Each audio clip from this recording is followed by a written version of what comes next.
Meu destaque inicial foi se o Roger tivesse chegado antes, né? Não tem como a gente afirmar de forma categórica, mas aí a gente vai entrar naquele debate da sequência do treinador, que o treinador que tem o trabalho tem que continuar, tem que dar continuidade pro treinador. Se o Roger tivesse chegado antes, uma coisa eu sei, o Inter ia estar mais organizado. E teria mais jogos pra gente fazer essa conta final aqui de buscar o atual líder do campeonato, que é o Botafogo. Mas não, né? Aí aqui se criou uma idolatria ao Eduardo Cudê, que era um negócio que assim, eu não consegui entender, né? Mas uma idolatria que era o grande treinador, que ia ter sequência, que não sei o quê, e se abraçar. E isso, não só alguns torcedores, né? Mas lá dentro do clube também, né? A direção se abraçou, e aí foi levando. E aí a gente tá aí agora, mais um ano sem conquistar um grande título. O Luiz aqui no chat do YouTube de GZH, Vaguinha, disse que o Roger tem que se candidatar a governador do estado do Rio Grande do Sul. Não, Roger é técnico do Esporte Clube Internacional. E vai começar 2025 um trabalho do zero. Como ele gosta, aliás, ele foi questionado sobre isso, né? Muito boa a resposta dele sobre isso. Porque ele disse, eu não mudei de opinião. Eu continuo preferindo iniciar um trabalho no início do ano. Só que o mercado diz, né? A mensagem é diferente. Eu tenho durado mais tempo nos trabalhos que eu peguei pela metade. Então, porque alivia o começo do ano se ele funciona no meio do ano. Esse ponto do que o Roger falou vai no que o Vaguinha falou. Se tivesse começado antes, e aí o Roger falou sobre isso, a expectativa que se cria em cima de um trabalho. Porque quando tu começa o ano, primeira coisa, tu já tem que ganhar o estadual. Se tu não ganhar o estadual, tu tá ralado. Tá, então tu acha que ele já começa a próxima temporada com essa pressão de cara? Óbvio, se ele perder o gauchão, a pressão, o mundo vai cair em cima dele, igual foi com o Cudê. É a mesma coisa, com o Mano, se não ganhar o estadual. Mas o Roger fez uma questão maior, não era só sobre o Inter. Sobre o trabalho geral do treinador. Começa a temporada, tu tem pré-temporada, que é 15 dias, mas a gente trata como um grande período de trabalho, e se cobra que o time tem que conseguir os resultados rápido. Se não ganhar o estadual, a pressão é muito grande. E depois vem os mata-matas. Não é sobre o treinador esse assunto. Não, sobre pressão, sobre expectativa. É que existe uma... Não, mas só pra concluir sobre o que o Roger falou. Porque daí ele fala isso. Se tu cai num mata-mata numa Copa do Brasil, de novo a pressão muito grande. E aí ele diz, quando tu entra no meio da temporada, o time já perdeu o estadual, o time já caiu de um mata-mata ou outro, e aí a expectativa em cima desse elenco não é muito grande. O que tu fizer é visto de outra forma. Vamos olhar pro Inter. Esqueçam o que aconteceu durante o ano. Janeiro, se chegasse pro Vaguinha e dissesse assim, faltando 5 rodadas, o Inter vai ser 4º colocado no campeonato, tu aceita? Não ia aceitar. A expectativa do Inter em janeiro era ganhar o Brasileirão. O presidente do Inter falou, 38 finais. Hoje a gente olha em cima da expectativa do trabalho do Cudê que não funcionou, de um time que ficou 12 jogos sem ganhar entre a troca de treinador, da saída do Cudê e chegada do Roger, e a gente olha hoje pro 4º lugar e acha maravilhoso. Mas é que então o Roger, ele sabe disso. Não. Não, isso sim. Mas não é só isso, Munari. Não é só olhar pra tabela. Isso. Não é só olhar pra tabela. Tu tá olhando o trabalho dentro de campo. Tu tá vendo um time jogar e se tu estabelece um comparativo com outro treinador, tu viu um time que não jogava. Mas e agora é tu tá vendo um exatamente time isso que que o Roger joga falou. bem, tem resultado e que deixa a consistência... que vai com certeza deixar uma consistência para 2025. Eu queria trazer um ponto nesse aspecto, gente. Olha só, me escutem um pouquinho. O Roger, continuando esse trabalho que faz agora, desde que entrou, o quanto isso muda esse Inter que só tem uma arrancada da metade pro fim do ano? Vai ter que ganhar o gauchão. Porque se não ganhar o gauchão, vai ter a pressão para demitir o Roger depois do gauchão.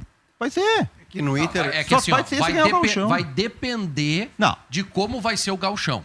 Vai depender de como vai ser o gauchão. O Inter, em alguns anos, nos últimos anos aí, nem na final chegou. 3 anos. Nem na final chegou. A última vez que o Inter chegou à final foi em 21. Não chegar na decisão do Campeonato Gaúcho de 2025 é passível de demissão. Pois é, mas aí passível de demissão. Agora, se tu vai para uma decisão, tu perde a decisão, tu tem um trabalho sólido, tu tá indo bem na Libertadores da América, aí é a avaliação de momento. Mas não vai ter Libertadores no gauchão. O Cudê foi eliminado pelo Juventude, onde foi amarrado pelo Juventude em 2 jogos e continuou. O trabalho continuou até ser eliminado da Copa do Brasil.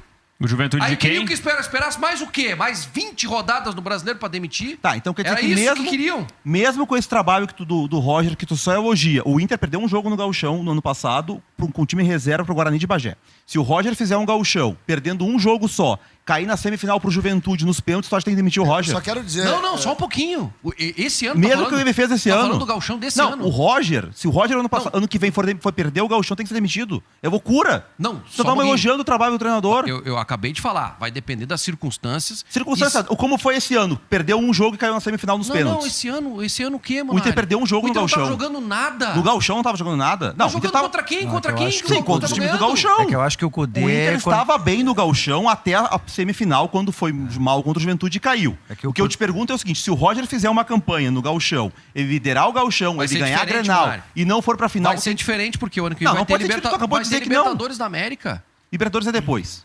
Não é durante o Gauchão, é Não, mas é numa- que o Cudê entra não uma rodada colocou na o Inter final. na Libertadores, ele não conseguiu fazer uma campanha no final. é isso entende? aí. Por É isso isso que que eu ele tô te chegou dizendo. sem tanto laço. Acho que o Roger chega com um lastro maior. Eu acho que o Roger não é o Gauchão que tem que derrubar o Roger de Roger. Ele conseguiu praticamente um milagre, assim, em termos de rendimento. Uma vez eu isso dá conversei uma força para ele. bastante tempo já. Eu Que o conversei Cudê com não o tinha. Roger sobre isso e ele tinha essa avaliação sobre a pressão, exatamente o que ele falou agora.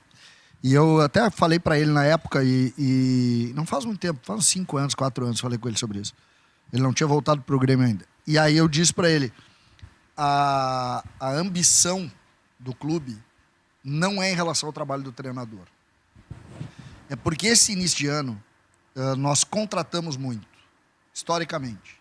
Grêmio e Inter contratam muito. E quando esses atletas chegam, a gente cria o time. Então, Borré e Valência. É imbatível, Borré e Valência. E aí tu vai, o lateral esquerdo que tu contratou, que tu nem conhece muitas vezes, esse aí é o melhor lateral esquerdo. E aí tu monta, eu tô dizendo tu, a cabeça o conceito do torcedor, tá? E aí ele monta isso. Aí é que tá a expectativa. A expectativa tá criada em cima de algo que não é real, que é subjetivo ainda, que não tem time. E a partir dessa premissa é que entra a cobrança ao trabalho. Porque aí o time não rende ainda, ou porque os caras não são bons, ou porque o trabalho não encaixou, e aí demite o treinador. Quer ver algo caso- em cima disso, Maurício? Hoje, tá? Que dia é hoje? Dia 10 de novembro de 2024. Hoje o Inter é muito favorito pro Gauchão. Sem dúvida. Primeiro porque Como foi no ano passado. Isso. mas há uma diferença que me parece, e ela é subjetiva, é o conceito de quem está comentando. O Inter que fecha o ano passado é um Inter semifinalista da Libertadores, com todos os méritos em que chegou, deixa a classificação em 6 minutos numa virada do Beira-Rio e depois se autoriza a perder 5 de 6 pontos para o Curitiba e para o América Mineiro dentro de casa. O trabalho ainda assim tem uma recuperação e o Internacional termina o ano levando a sua torcida a acreditar que o Gauchão tem um favorito, o Inter, contra um Grêmio que estava vindo da segunda divisão. Não, o Grêmio vice-campeão brasileiro, que não teria mais o Soares. O que acontece na sequência? O Inter contrata sobre um time que tinha uma boa base, contrata mais forte do que nos inícios de anos anteriores e tem uma reversão completa de expectativa contra uma equipe que estava subindo da Série B, o Juventude. E o trabalho do Cudê não resiste à segunda eliminação para o mesmo time vindo da Série B. Era impossível não tirá-lo naquele contexto. Agora, com o Roger, e aí por isso que é subjetivo, eu vejo mais solidez no trabalho. Também. Primeiro porque ele tem mais qualidade disponível. E segundo porque o Roger, Cristiano, no tempo que ele ficou fora do mercado, ele parece ter aprendido a lidar com este mercado e assim... eu não gosto de começar um trabalho no meio do ano, mas o mercado me exige isso. Então eu tenho que engolir o meu sapo e ser mais maduro para enfrentar o que eu vou viver. É maduro o trabalho do Roger, é sólido, mais do que o do Cudê do ano passado, e por isso é tão subjetivo. Maurício, só para ter uma ideia, tá? O Grenal mais favorito do Inter, como a gente cria a ambição em cima disso que a gente está falando, o Grenal mais favorito do Inter de todos aí, dos últimos tempos, e eu não estou dizendo, depois aqui eu vou mostrar para vocês que não era motivo para isso, mas foi o Grenal que o Grêmio estava na segunda divisão e o Grêmio ganhou 3-0 com o Roger Machado no comando, Beira-Rio. dentro do Beira-Rio. Time do Inter. Daniel, Bustos, Kaique Rocha, Vitor Cuesta e Paulo Vitor. Gabriel, Lisiero, Edenilson, Tyson, Maurício e David. Esse time não pode ser favorito E contra esse time aí ninguém. era Mas tu tem que dar cobrado o a time do ganhar o Grêmio pra campeonato de saber qualquer porque o jeito. Inter era Olha favorito, o time né? do Grêmio. Breno, Rodrigues, Jeromel, Bruno Alves e Nicolas, Vijaçante, Lucas Silva, Bitelo e Campaz, Elias e Diego Souza. O time do Grêmio era melhor que o time do Inter. Não era E eu não tô dizendo que o time do Grêmio é bom porque não era bom. O Grêmio ia jogar... Melhor. Esse Grenal aí foi assim, com o Inter com muita posse de bola, sem conseguir furar o bloqueio do Grêmio. E aí o Roger botou o Elias espetado lá. Jogou o Elias, não jogou? Fez Era gol, ele? fez gol. O Elias lá espetado, arrancou, fez um gol. Depois o Bitelo fez um peru do meu goleiro. Não tem Mas, explicação. gente, esse time aí comprovou tudo que o Roger falou. A expectativa que se cria no começo de Porque temporada. era um monte de jogador novo. Existia a expectativa que esse time do Inter ia fazer um bom Brasileirão. Algum desses jogadores aqui é titular do Inter hoje? Talvez o Maurício. E os do Grêmio? Bitelo é o melhor jogador do Grêmio se entra hoje, né? Bitelo, se tá hoje no Grêmio, é o melhor jogador do Grêmio. Claro, a gente Tu acha sempre que vai o Bitelo fazer... é o disparado melhor jogador do Grêmio? Não tenho nenhuma Qual era a dúvida. zaga? Qual era a zaga? A zaga tinha Jeromel. Jeromel e Bruno Alves. O Jeromel, Jeromel naquela época não é, 3 não é que anos ele a é menos. titular hoje, ele Mas pode jogar não. sozinho. Jeromel, Não precisa nem do segundo zagueiro. Jeromel jogava de goleiro, se fosse dessa época aí. É que o exercício da cobrança que se dará ao Roger no Mas o começo do Bitelo, ano, quando a gente diz hoje ele é favorito, é um exercício que a gente tem que fazer, claro, né, pelo que o Inter está jogando, mas isso é uma abstração, porque e se o Inter perde o Vitão, por exemplo? Tem janela, perdeu o Vitão. Sei lá, perde o Wesley vendido, perde o Bruno, o Gabriel Carvalho perdido. Isso Aí que é hoje, o muda, favoritismo é de hoje, isso né? aí. Quer dizer, muda completamente o cenário. Então, assim, a gente fala, por exemplo, que o Mano não tinha os jogadores que o Roger tem para fazer a campanha, a série invicta que fez agora. Mais ou menos. Ou melhor, isso é injusto de se dizer. Porque se tu pegar aquele time do Mano, jogadores que hoje a gente enxerga como jogadores menores, que não foram para adiante, naquele momento, quando chegaram, a gente elogiava pra caramba. O Pedro Henrique chegou fazendo gol atrás do outro. O Wanderson fez gol como nunca fez na vida dele. O uruguaio, o Depena me lembro, estreou contra o Fluminense, o Mano foi elogiado, depois ele sumiu do mapa. O próprio René. Então, sim, elogiadíssimo naquele ano. Então, sim, o Mano recebeu... Não, mas o Mano recebeu reforços naquele momento. Não foi assim, ele não recebeu ninguém. O Roger é que não recebeu ninguém. O Roger teve o Tabata e deu. Pra gente colocar os números que estão na nossa tela aqui, pra quem tá acompanhando no... Copa América, Tudo bem, mas o que eu tô dizendo é que esses caras aí, que hoje a gente se convenceu que eles são menores, naquele momento, quando eles chegaram no Inter, eles foram elogiadíssimos. O Wanderson elogiado pra caramba. Depois eles não deram no couro, como se diz. E a gente tem um outro olhar. Pra mim, a grande diferença a favor do Roger em relação ao Mano é que o Roger chega no momento ruim, ele demora 5 jogos pra ganhar e depois ele engrena e desde então teve só a derrota pro Atlético Goianiense. O Mano ele assume o Inter em abril, na segunda rodada do Brasileirão. Ele pega o time ainda na fase de grupos da Sul-Americana e ele consegue cair na Sul-Americana pro Melgar. Porque o Mano, ele tem um fracasso contra o Melgar, ele tem um primeiro turno de brasileiro ruim, o Inter termina em 7º, 8º primeiro turno, e aí depois que ele conseguiu ser eliminado pelo glorioso Melgar, que tomou 6 do Del Valle na semifinal depois, aí no segundo turno só com o Brasileirão e engrena. Só que o Mano teve um momento ruim. O Roger não teve um momento ruim ainda. Perfeito. O Roger só tá na boa. É que ele chega antes, né? O Roger, isso é um recorte importante também. O Roger, ele foi o treinador da eliminação pro Rosário Central, mas ele não tem culpa. Era o segundo jogo dele, né? Então o Roger não tem fracasso ainda. O Mano teve um fracasso em 2022. Pra gente colocar os números que estavam na nossa tela aqui, pra quem tá acompanhando o YouTube de GZH, são os números... Existe o Mano a Mano e existe o Mano a Roger. Né? Nós temos 14 jogos de invencibilidade de Roger Machado, 10 vitórias, 4 empates, 28 gols marcados, 10 sofridos. Mano Menezes, 13 jogos, 9 vitórias, 1 a menos que o Roger, 4 empates, 22 gols marcados, 6 gols sofridos. O time do Mano sofria menos gols, marcava menos gols e teve uma vitória a menos nessa sequência de 14 jogos. Esse recorte aqui do Munari é emblemático, porque o time do Mano, esse time do Mano não foi o único time do Mano. Teve um time do Mano um pouquinho antes que não tinha esses números aí. E o do Roger são só esses. Ele chegou e ganhou. Gente, não são só Roger os tem, números. tem. Não Roger, são só os o números. início do Roger não é bom. Vocês que... Não, mas o início não é bom. Os primeiros 5 jogos que ele não ganha. O Mano foi eliminado na Sul-Americana. E depois ele vem pra sequência. O Roger foi eliminado. Mas jogando uma partida, César. Mas quem é que foi eliminado? Fui eu? Jogando uma partida. Quantas jogou o Mano? Fui eu, é ótimo. Gente, o Inter pega o Flamengo aqui. Ah, não, isso aí já é 23, eu acho.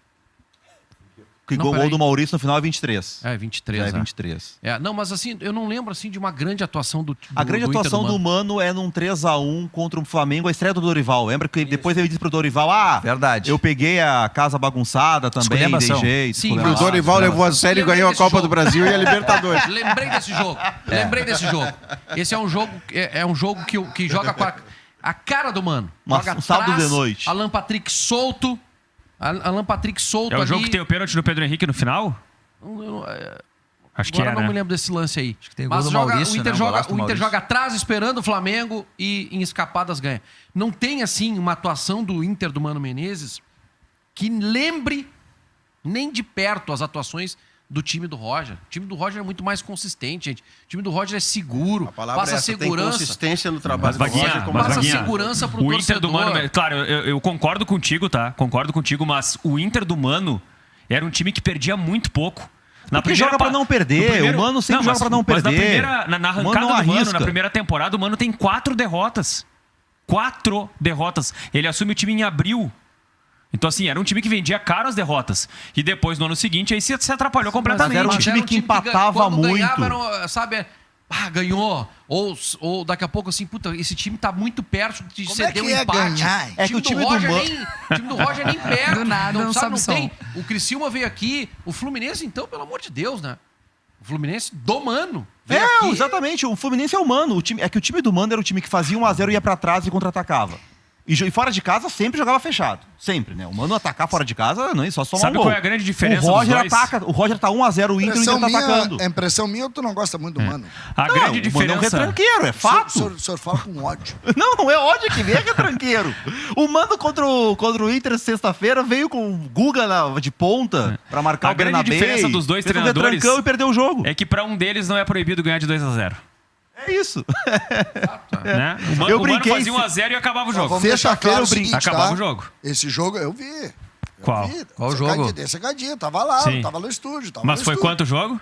Foi 2-0. Então? Mas esse jogo, diferente de outros jogos do Inter, esse jogo teve alguns componentes no Mas o finalzinho do Rocher jogo não fez que nenhuma mudou. defesa. O Rocher fez uma defesa 43, o segundo tava 1-0. Nossa, Foi a única defesa dele fez. no O jogo. primeiro chute do César, Fluminense. não foi o Basta um primeiro chute, o Grêmio deu um chute, na verdade nenhum. Ele César. ligou a Então, TV Isaac, mas ali aí tu tem depois. que contar os gols que o Inter errou ao longo de todo o jogo. César, o memóriazinha Fluminense seletiva. Ele chutou ligou duas vezes no mais gol. tarde a TV, foi isso? A única defesa de verdade, assim, defesa mesmo, que o Rocher fez foi essa que tu referiste. Toque de letra. Tudo bem, mas é Foi uma a que eu só. vi, né? É uma só. A produção do Inter foi maior do que a do Mas olha de Fluminense. novo os números aqui, Kelly, ó. Ah. Todos os colorados comemorando 14 jogos, superando a marca do Mano Menezes. Agora veja que há uma comemoração que tem vinculação direta com a vitória sobre o Fluminense. Porque se o Inter tivesse empatado com o Fluminense, teria feito os 14 jogos sem perder, mas a Não sua passaria o número de aspiração no vitórias. campeonato teria um prejuízo. Porque o São Paulo ganhou sábado à noite. O São Paulo se aproximaria do Inter se o Inter só empatasse, mantendo a tal invencibilidade. Esse número 14 aqui, ele tem valor porque o Inter ganhou do Fluminense e projeta a vaga direta de Libertadores. Tem bom desempenho, porque o número por si só, não perde. Quer ver um time que é rebaixado, Kelly? Um time que empate as 38 rodadas do Brasileiro. É verdade. Fará 38 pontos e vai cair. Então, é mais valor você tentar a vitória e eventualmente perder o jogo porque tentou, do que você passar um campeonato inteiro jogando para não perder, sair de virgem e eliminado.